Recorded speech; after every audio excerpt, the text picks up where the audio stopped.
Bonjour et bienvenue dans une nouvelle vidéo d'analyse, review et théorie sur le dernier chapitre de One Piece, le 1092. On va commencer rapidement avec la Kawaii. Jinbei portant de gros poissons sous l'océan, et en termes d'analyse, eh bien il n'y a rien de pertinent, parce que c'est une illustration, et pas une mini-histoire, pour le moment du moins. Le chapitre s'ouvre avec l'arrivée de Bartholomew Kuma en Terre Sainte de Marie-Joise. Il est donc revenu au point de départ. Merci les révolutionnaires, votre contribution à la libération de l'ancien grand corsaire a été complètement futile. Les gardes royaux ont du mal à le maîtriser, et c'est l'une de ces attaques, produite par le pouvoir du fruit du coussinet, qui les défonce. Mais c'était sans compter sur l'apparition massive de Pokémon sauvages sur... Non, attends, oui, non merde. C'était sans compter sur l'apparition d'Akainu, qui en a plein le ras-le-bol des fesses de ses assauts en Terre Sainte.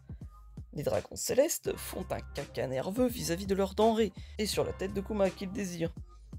Petit salopio de connards célestes. Pour une fois, on les a face à une demande légitime, vengeance et famine.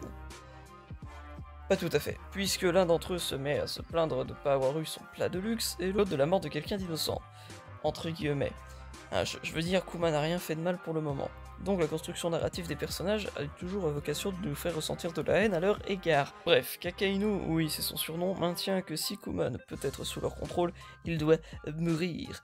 De plus, en vue des modifications, mort ou vivant, aucune différence.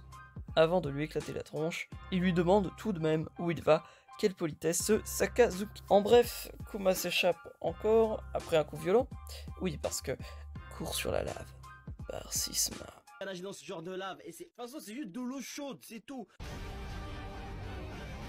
D'une attaque de l'amiral en chef. Il part, les événements présentés sont ceux d'un jour avant dans le lore, soit un jour avant l'incident de Egghead, donc il est probable que Kuma part sur cette île. De plus, le flashback avec Bonnet nous présenterait l'arrivée du grand corsaire. D'une certaine manière, nous préviendrait, nous ferait une petite préparation paiement. Retour sur Egghead, le combat fait rage, toujours dans la continuité des faits. Le 1v1 Luffy Kizaru continue, Luffy avec son Gear Force Neckman et Kizaru avec ses lumières, l'amiral qui arrive à mettre KO et à détruire le Vega Force 1 ou 1, ou on s'en fout. Kizaru se retrouve confronté à Bonnet et à d'autres joyeux lurons. S'ensuit un léger conflit. Puis au sein du labo, Vegapunk et ses deux clones ont réussi à hacker le code de York. C'est alors que Kizaru pénètre dans le laboratoire pour tuer le doc. À contre-cœur. Mais sans cri gare, Luffy arrive avec son Gear 5 sous la forme gigante pour choper l'amiral avec sa grosse main qui pue. Pardon. Faisant ressortir les yeux de leur orbite à bien des personnages. Tout comme dans le chapitre 1045, Next Level, du tome 103, où Luffy utilise pour la première fois l'attaque gigante, qui n'est pas une référence à l'éponyme Seinen. Bref, on peut voir ici aussi les yeux sortir de leurs orbites. Puis, nous tenir en haleine jusqu'au prochain chapitre. Robot 800 piges ouvre les yeux, ou plutôt les allume.